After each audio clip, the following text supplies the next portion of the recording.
ಓಂ ಶ್ರೀ ಪರಮಾತ್ಮನೇ ನಮಃ. ಶ್ರೀ ವಿಷ್ಣು ಸಹಸ್ರನಾಮ ಸ್ತೋತ್ರಂ. ಓಂ ಶ್ರೀ ಗುರುಭ್ಯೋ ನಮಃ. ಹರಿ ಓಂ. ಸಹಸ್ರನಾಮ ವಿವರಣೆ. ಸ್ತೋತ್ರಂ ನವಪಂಚಾಶತ್ 59 59. ವಿಸ್ತಾರಃ ಸ್ಥಾವರಸ್ಥಾನಃ ಪ್ರಮಾಣಂ ಬೀಜಮವ್ಯಯಂ ಅರ್ಥೋನರ್ಥೋ ಮಹಾಕೋಶೋ ಮಹಾಭೋಗೋ ಮಹಾಧನಃ. 427ನೇ ನಾಮ ವಿಸ್ತಾರಃ. ಇದು ಸೃಷ್ಟಿಯ ರಹಸ್ಯವನ್ನು ಹೇಳುವ ಒಂದು ಸುಂದರವಾದ ನಾಮ. ಪ್ರಳಯ ಕಾಲದಲ್ಲಿ ಸ್ಥೂಲವಾದ ಈ ಪ್ರಪಂಚ ಸೂಕ್ಷ್ಮ ರೂಪದಲ್ಲಿ ಉಳಿಯುತ್ತದೆ. ಸೃಷ್ಟಿಕಾಲದಲ್ಲಿ ಸೂಕ್ಷ್ಮವಾಗಿರುವ ಪ್ರಪಂಚವನ್ನು ಭಗವಂತ ವಿಸ್ತಾರಗೊಳಿಸಿ ಸ್ಥೂಲ ಪ್ರಪಂಚ ನಿರ್ಮಾಣ ಮಾಡುತ್ತಾನೆ. ಮಹತತ್ವ, ಅಹಂಕಾರ ತತ್ವ, ಆಕಾಶ, ಗಾಳಿ, ಬೆಂಕಿ, ನೀರು, ಭೂಮಿ ಹೀಗೆ ಸೃಷ್ಟಿ ಸೂಕ್ಷ್ಮ ರೂಪದಿಂದ ಸ್ಥೂಲ ಪ್ರಪಂಚವಾಗಿ ವಿಸ್ತಾರಗೊಳ್ಳುತ್ತದೆ. ಇಲ್ಲಿ ಸೃಷ್ಟಿ ಎಂದರೆ ಇಲ್ಲದ ಸೃಷ್ಟಿಯಲ್ಲ, ಇದ್ದದ್ದನ್ನು ಸ್ಥೂಲ ರೂಪಗೊಳಿಸಿ ಕಾಣುವ ರೂಪ ಕೊಡುವುದು. ನಾಮಾತ್ಮಕ ಪ್ರಪಂಚದಿಂದ ನಾದ, ನಾದದಿಂದ ತರಂಗ, ನಾದ ಮತ್ತು ತರಂಗದಿಂದ ರೂಪ, ಈ ರೂಪ ಬೆಳೆದು ವಿಸ್ತಾರವಾಗಿ ಅಖಂಡ ಬ್ರಹ್ಮಾಂಡ ನಿರ್ಮಾಣ. ಪ್ರಪಂಚವನ್ನು ಸೂಕ್ಷ್ಮ ರೂಪದಿಂದ ಸ್ಥೂಲ ರೂಪವನ್ನಾಗಿ ವಿಸ್ತರಿಸಿ ಪ್ರತಿಯೊಂದು ವಸ್ತುವಿನಲ್ಲೂ ಆಯಾ ರೂಪದಲ್ಲಿ ಭಗವಂತ ತುಂಬಿಕೊಂಡ. ಇದು ಒಂದು ಹಣತೆಯಿಂದ ಸಹಸ್ರಾರು ಹಣತೆಗಳನ್ನು ಹಚ್ಚಿದಂತೆ. ಒಂದು ದೀಪದಿಂದ ಇನ್ನೊಂದು ದೀಪ ಹಚ್ಚಿದಾಗ ಮೂಲ ದೀಪ ತನ್ನ ಪ್ರಕಾಶವನ್ನು ಕಳೆದುಕೊಳ್ಳುವುದಿಲ್ಲ. ಇದೇ ರೀತಿ ಭಗವಂತ ಸಮಸ್ತ ಬ್ರಹ್ಮಾಂಡದಲ್ಲಿ ಸಮಸ್ತ ಚರಾಚರಗಳಲ್ಲಿ ಬೆಳಕಾಗಿ ತುಂಬಿದ. ಪ್ರತಿಯೊಂದು ಜೀವರಲ್ಲಿ ಸಂತಾನ ವಿಸ್ತಾರ ಅಥವಾ ಜ್ಞಾನ ವಿಸ್ತಾರದ ಬಯಕೆಯ ಬೀಜವನ್ನು ಬಿತ್ತಿ ಈ ಪ್ರಪಂಚದ ವಿಸ್ತಾರಕ್ಕೆ ಕಾರಣನಾದ. ಹೀಗೆ ಪ್ರಪಂಚ ಸೃಷ್ಟಿ ಹಾಗೂ ಅದರ ವಿಸ್ತಾರದ ಮೂಲನಾದ ಭಗವಂತ ವಿಸ್ತಾರಃ.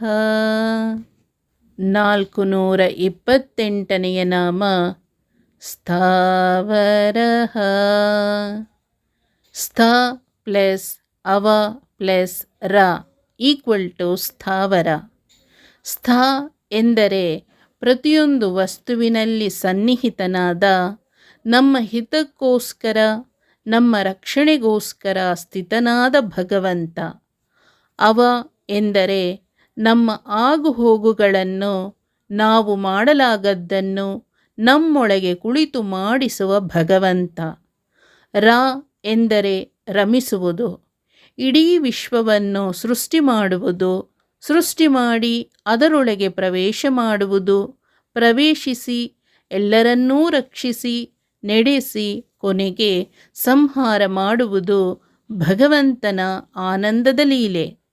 ಇಂತಹ ಭಗವಂತನಿಗೆ ಸ್ಥಾವರಃ ಅನ್ವರ್ಥನಾಮ. 429ನೇ ನಾಮ ಸ್ಥಾಣುಃ. ಎಂದೂ ಸ್ಥಿರತೆಯನ್ನು ಕಳೆದುಕೊಳ್ಳದ ವಸ್ತು. ಜೀವಸ್ವರೂಪದೊಳಗೆ ಅಣುವಿಗಿಂತ ಅಣುವಾಗಿ ಕುಳಿತ ಹೃತ್ಕಮಲ ಮಧ್ಯ ನಿವಾಸಿ ಭಗವಂತ ಸ್ಥಾಣುಃ.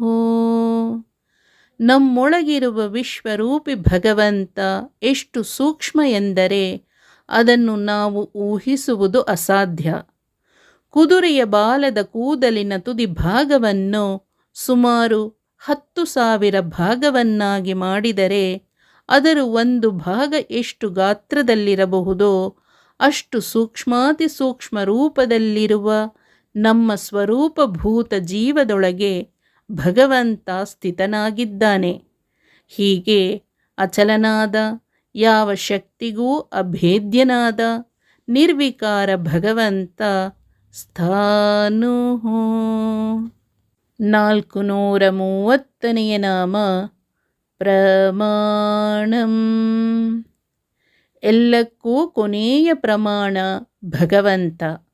ಯಾವುದು ಸರಿ, ಯಾವುದು ತಪ್ಪು, ಯಾವುದು ಧರ್ಮ, ಯಾವುದು ಅಧರ್ಮ ಎನ್ನುವುದಕ್ಕೆ ಭಗವಂತನೊಬ್ಬನೇ ಕೊನೆಯ ಪ್ರಮಾಣ. ಜಗತ್ತಿನ ಎಲ್ಲ ಪ್ರಮಾಣಗಳು ಅಂದರೆ ಎಲ್ಲ ವೇದಶಾಸ್ತ್ರಗಳು ಯಾರನ್ನು ಹೇಳುತ್ತವೋ ಅವನು ಪ್ರಮಾಣ.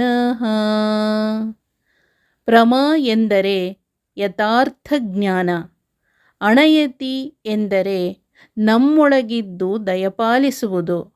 ಭಗವಂತನನ್ನು ಬರಿದೆ ವೇದಗಳನ್ನೋದುವುದರಿಂದ ಕಾಣಲು ಸಾಧ್ಯವಿಲ್ಲ. ತಪಸ್ಸಿನಿಂದ, ದಾನದಿಂದ, ಯಜ್ಞದಿಂದ ಕಾಣಲು ಸಾಧ್ಯವಿಲ್ಲ. ಆತನನ್ನು ಕಾಣಲು ಆತನ ಬಗ್ಗೆ ಯಥಾರ್ಥ ಜ್ಞಾನ ಬೇಕು. ನಮ್ಮೊಳಗಿದ್ದು ನಮಗೆ ಇಂತಹ ಜ್ಞಾನವನ್ನು ಕೊಡುವ ಭಗವಂತ ಪ್ರಮಾಣಂ.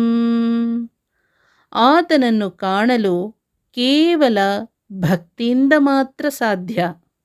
ಇದನ್ನೇ ಶ್ರೀಕೃಷ್ಣ ಗೀತೆಯಲ್ಲಿ ಹೀಗೆ ಹೇಳಿದ್ದಾರೆ: ನಾಹಂ ವೇದೈರ್ನ ತಪಸಾ ನ ದಾನೇನ ನ ಚೇಜ್ಯಯಾ ಶಕ್ಯ ಏವಂ ವಿಧೋ ದ್ರಷ್ಟುಂ ದೃಷ್ಟವಾನಸಿ ಮಾಂ ಯಥಾ ಭಕ್ತ್ಯಾ ತ್ವನನ್ಯಯಾ ಶಕ್ಯಾ ಅಹಮೇವಂ ವಿಧೋರ್ಜುನ ಜ್ಞಾತುಂ ದ್ರಷ್ಟುಂ ಚ ತತ್ವೇನ ಪ್ರವೇಷ್ಟುಂ ಚ ಪರಂ ತಪ. ನನ್ನಲು ಕಾಣಲು ಬರಿದೆ ವೇದಗಳನ್ನೋದುವುದರಿಂದ ಸಾಧ್ಯವಿಲ್ಲ. ಇಲ್ಲ ತಪಸ್ಸಿನಿಂದ, ಇಲ್ಲ ದಾನದಿಂದ, ಇಲ್ಲ ಯಜ್ಞದಿಂದಲೂ. ನನ್ನನ್ನು ಈ ಪರಿ ಸರಿಯಾಗಿ ಅರಿಯಲು, ಅರಿತು ಕಾಣಲು, ಕಂಡು ಸೇರಲು ನನ್ನಲ್ಲೇ ನೆಲೆಗೊಂಡ ಭಕ್ತಿಯಿಂದ ಮಾತ್ರವೇ ಸಾಧ್ಯ.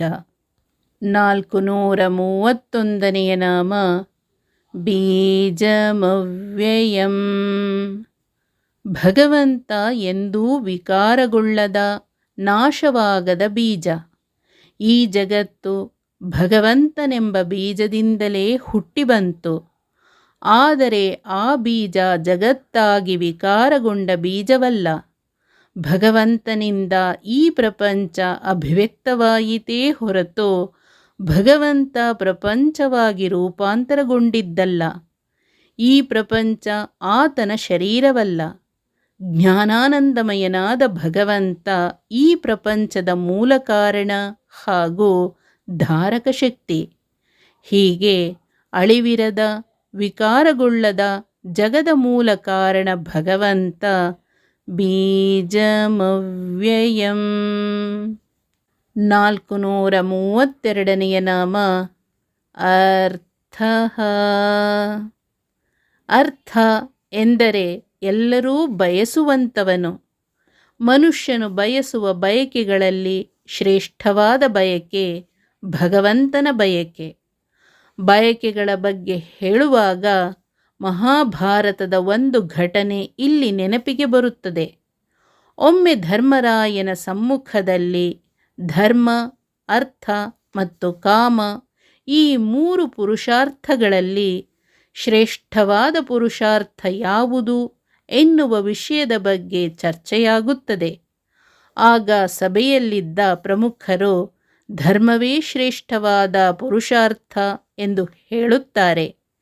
ಇದಕ್ಕೆ ವಿರೋಧಿಸಿದ ಅರ್ಜುನ ಧರ್ಮಕ್ಕಿಂತ ಅರ್ಥವೇ ಮೇಲು, ಏಕೆಂದರೆ ಬಡವನನ್ನು ಈ ಪ್ರಪಂಚದಲ್ಲಿ ಯಾರೂ ಗುರುತಿಸಲಾರರು. ಧರ್ಮವನ್ನು ಪಾಲಿಸಲು ಅರ್ಥ ಮುಖ್ಯ ಎಂದು ವಾದಿಸುತ್ತಾನೆ. ಕೊನೆಯದಾಗಿ ಭೀಮಸೇನ ಎಲ್ಲರ ವಾದವನ್ನು ಬದಿಗಿರಿಸಿ ಸರ್ವಶ್ರೇಷ್ಠ ಪುರುಷಾರ್ಥ ಕಾಮ ಎನ್ನುತ್ತಾನೆ. ಎಲ್ಲರಿಗೂ ಈ ಬಗ್ಗೆ ಆಶ್ಚರ್ಯವಾಗುತ್ತದೆ. ನಾವು ಕಾಮ ಎಂದಾಗ ಅದರ ಅತ್ಯಂತ ಸೀಮಿತ ಅರ್ಥವನ್ನು ಮಾತ್ರ ನೋಡುತ್ತೇವೆ. ಕಾಮ ಎಂದರೆ ಬಯಕೆ. ನಮಗೆ ಬಯಕೆಗಳೇ ಇಲ್ಲದಿದ್ದರೆ ಧರ್ಮವೂ ಇಲ್ಲ, ಅರ್ಥವೂ ಇಲ್ಲ. ಧರ್ಮ ಮಾರ್ಗದಲ್ಲಿ ನಡೆಯಬೇಕು ಎನ್ನುವ ಬಯಕೆ ಇಲ್ಲದಿದ್ದರೆ ಧರ್ಮ ಅಸಾಧ್ಯ. ಜ್ಞಾನಿಗಳಿಗೆ ಇರುವ ಅತ್ಯಂತ ಮಹಾನ್ ಬಯಕೆ ದೇವರನ್ನು ಕಾಣಬೇಕು ಎನ್ನುವುದು. ಹೀಗೆ ಎಲ್ಲರೂ ಬಯಸುವ ಭಗವಂತ ಅರ್ಥ. ಸಮಸ್ತ ವೇದಗಳ ಮುಖ್ಯ ಅರ್ಥ ಭಗವಂತನೊಬ್ಬನೇ. ಮೇಲ್ನೋಟಕ್ಕೆ ವೇದ ಕರ್ಮ ವ್ಯವಹಾರ ಪ್ರಪಂಚವನ್ನು ಹೇಳುವಂತೆ ಕಾಣಿಸಿದರೂ ವೇದದ ಮುಖ್ಯ ಅರ್ಥ ಭಗವಂತ. ಹೀಗೆ ಸರ್ವ ವೇದಗಳಿಂದ ಸರ್ವ ಶಬ್ದಗಳಿಂದ ವಾಚ್ಯನಾದ ಎಲ್ಲರೂ ಬಯಸುವ ಭಗವಂತ ಅರ್ಥ. 433ನೇ ನಾಮ ಅನರ್ಥ. ಸೃಷ್ಟ್ಯಾದಿಗಳಿಂದ ತನಗೆ ಯಾವ ಪ್ರಯೋಜನವೂ ಇರದವನು ಅನರ್ಥ. ಈ ಪ್ರಪಂಚವನ್ನು ಯಾವುದೇ ಸ್ವಪ್ರಯೋಜನಕ್ಕಲ್ಲದೆ ನಮಗಾಗಿ ನಿರ್ಮಿಸಿರುವ ಭಗವಂತ ತನ್ನ ನಿಯಮವನ್ನು ತಾನೂ ಪಾಲಿಸುತ್ತಾನೆ. ಪ್ರಕೃತಿಯ ನಿಯಮವನ್ನು ಮೀರಿ ನಡೆಯುವವರಿಗೆ ಆತ ಅನರ್ಥ. ವೇದಗಳನ್ನು ನಾಶ ಮಾಡಲು ಹೊರಟ ಹಯಗ್ರೀವನಿಗೆ ಮತ್ಸ್ಯಾವತಾರಿ ಭಗವಂತ ಅನರ್ಥಕಾರಿಯಾದ. ಭೂಮಿಯ ಆಕರ್ಷಣ ಶಕ್ತಿಯನ್ನು ಕಳಚಲು ಹೋದ ಹಿರಣ್ಯಾಕ್ಷನಿಗೆ ವರಹಾರೂಪಿ ಭಗವಂತ ಅನರ್ಥಕಾರಿಯಾದ. ಧರ್ಮ ಕಾರ್ಯ ನಡೆಯಬಾರದು, ಯಾರ ಬಾಯಲ್ಲೂ ದೇವರ ಹೆಸರು ಬರಬಾರದು, ನಾನೇ ದೇವರು ಎಂದ ಹಿರಣ್ಯಕಶಿಪುವಿಗೆ ನರಸಿಂಹನಾಗಿ ಭಗವಂತ ಅನರ್ಥಕಾರಿಯಾದ. ರಾಮನಾಗಿ ರಾವಣ ಕುಂಭಕರ್ಣರಿಗೆ, ಕೃಷ್ಣನಾಗಿ ಶಿಶುಪಾಲ ದಂತವಕ್ರರಿಗೆ ಅನರ್ಥನಾಗಿ, ಶಸ್ತ್ರವನ್ನೇ ಹಿಡಿಯದೆ 18 ಅಕ್ಷೋಹಿಣಿ ಸೈನ್ಯಕ್ಕೆ ಅನರ್ಥಕಾರಿಯಾದ ಭಗವಂತ ಅನರ್ಥ. 434ನೇ ನಾಮ ಮಹಾಕೋಶ.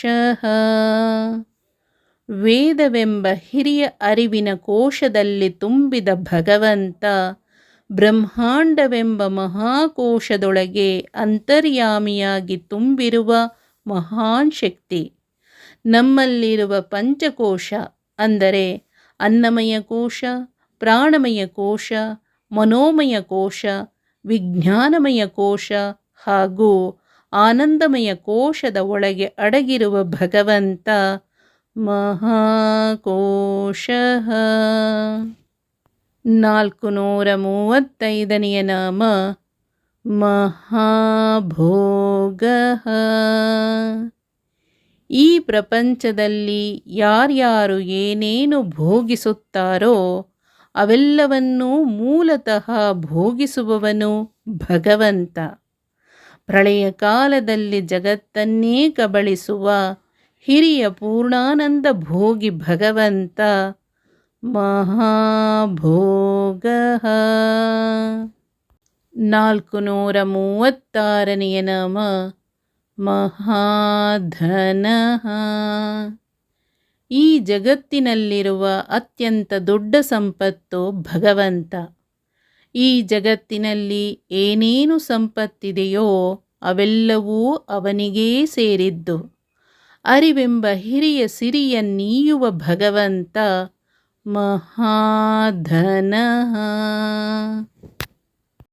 ಹರಿ ಓಂ. ಶ್ರೀ ಕೃಷ್ಣಾರ್ಪಣಮಸ್ತು.